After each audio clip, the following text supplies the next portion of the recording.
Shalom saudara-saudara yang dikasihi Tuhan. Hari ini kita merenungkan firman Tuhan bersama-sama, diambil dari Lukas 7 ayat 11-17.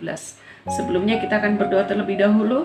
Tuhan Yesus, terima kasih buat firman-Mu yang akan mengubahkan hidup kami dan membuat kami akan mengalami mukjizat demi mukjizat yang luar biasa. Terima kasih Tuhan, kami bersyukur, berfirmanlah, kami siap untuk mendengar.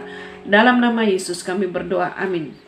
Pada suatu hari Tuhan Yesus bersama murid-muridnya berjalan ke sebuah kota yang bernama kota Nain yang ada di daerah Galilea. Ya, ketika rombongan ini mau masuk ke gerbang kota, mereka bertemu dengan sebuah rombongan yang sedang mengusung jenazah.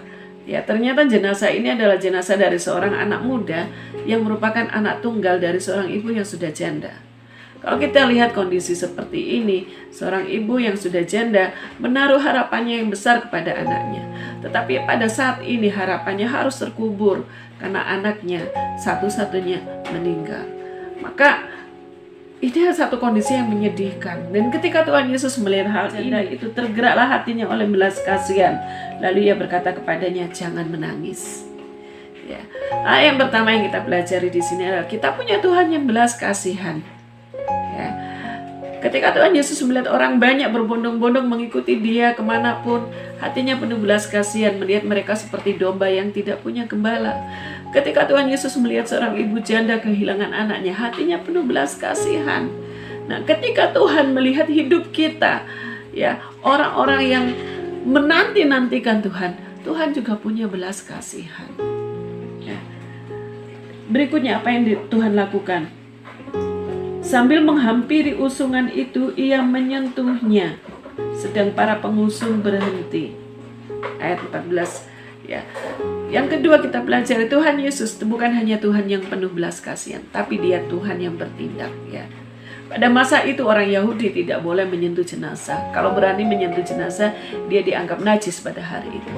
Tetapi Tuhan menabrak semua peraturan itu. Dia mendekati usungan itu dan Dia menyentuhnya. Tuhan ada Tuhan yang bertindak melampaui segala peraturan manusia, melampaui segala pola pikir kita. Jangan kita membatasi cara kerja Tuhan, ya. Seringkali yang membuat kita tidak mengalami mukjizat bukan Tuhan tidak mampu, tetapi karena kita membatasinya. Dengan apa? Dengan pola pikir kita. Yang ketiga, Tuhan Yesus berkata kepada anak muda itu, hai anak muda, aku berkata kepadamu, bangkitlah. Maka bangunlah orang itu dan duduk dan mulai berkata-kata. Dan Yesus menyerahkannya kepada ibunya. Hal yang kita pelajari di sini adalah firman Tuhan berkuasa. Ketika Tuhan Yesus mengucapkan firman, bahkan anak muda yang sudah jadi mayat itu bangkit. Ketika Tuhan Yesus berkata-kata kepada badai, badai menjadi tenang. Setiap perkataan Tuhan berkuasa, ya. Saudara-saudara yang dikasihi Tuhan, sampai hari ini pun firman Tuhan berkuasa. Betapa ajaibnya kalau firman Tuhan itu ada di dalam mulut kita dan kita perkatakan setiap hari, maka kuasa yang sama itu akan terjadi. Karena firman Tuhan tidak pernah berubah dari dulu, sekarang, dan selamanya. Ayat 16 dikatakan, yang melihat tadi, ya, ketakutan dan mereka memuliakan Allah sambil berkata, seorang nabi besar telah muncul di tengah-tengah kita dan Allah melawat umatnya.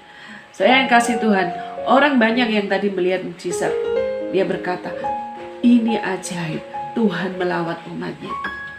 Nah, apakah hal ini bisa terjadi? Saya katakan ya. Ya, ketika kita punya iman, kita percaya Tuhan punya belas kasihan sama kita dan Tuhan bertindak dan firman-Nya kita perkatakan, maka itu akan terjadi mukjizat. Dan itu akan membuat orang banyak menjadi takjub dan memuliakan Allah. Saudara yang kasih Tuhan, firman Tuhan berkata, tidak ada yang mustahil buat Tuhan. Tetapi juga bagi orang percaya tidak ada yang mustahil. Mari tetap percaya, mari tetap berharap, dan mari tetap bersemangat, karena kita punya Tuhan yang dahsyat.